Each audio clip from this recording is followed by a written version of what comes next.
लेकिन ये साला कर क्या रहे हैं आप। সো গাইজ তোমরা কেমন আছো? আশা করি তোমরা সকলেই ভালো আছো। তো গাইজ সকাল সকাল ঘুম থেকে উঠে হালকা করে মুখ ধুয়ে নিলাম, যেহেতু তোমরা সকলেই জানো যে আজ 4-5 দিন আমি এক জায়গাতে দাঁড়িয়ে আছি, যে হোটেলের কাছে গাড়ি লোডও হয় নাই আর বাড়িও যাওয়া হয় না। তো তার জন্য একটু মতো মনটা খারাপ। তো যাই বা হোক, মন খারাপ হলে কি আর বা করি, মন খারাপ থাকুক না কেন, তাও কিন্তু তোমার ভাইয়ের আবভাব কিন্তু কমবে না। কিন্তু যাই হোক, গাড়িতে এসে কিন্তু একটু আবভাব মেলি, মুখ হাত ধুয়ে নাস্তা কমপ্লিট।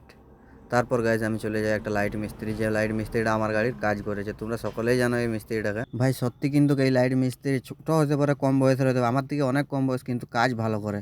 তো যাই হোক, দুপুর 12টা বেজে গেছে, আমি চলে আসি হোটেলে খাবার খেতে, আর আমি খাচ্ছি মানে ওই বিরিয়ানি আর কি।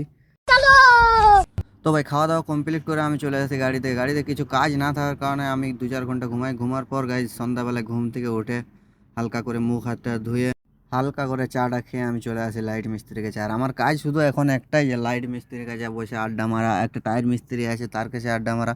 মানে আমার অন্য কিছু কাজ নাই এখন, বুঝতেই পারছো। 4 দিন থেকে দাঁড়িয়ে এক জায়গাতে কি করবো, কি আর বা করি। তারপর ভাই আমি চলে আসি হোটেলে। ভাই 7টা, 7:30, প্রায় 8টা বাজে এখন। আর চলে আসি সে হোটেলে। আর দেখতে পাচ্ছ এই হোটেলে আমি আছি, খাওয়া দাওয়া করবো। তো গাইস, যদি ভিডিওটা ভালো লাগে তো লাইক, কমেন্ট, শেয়ার আর ফলো করে নাও। Bye bye tata good bye.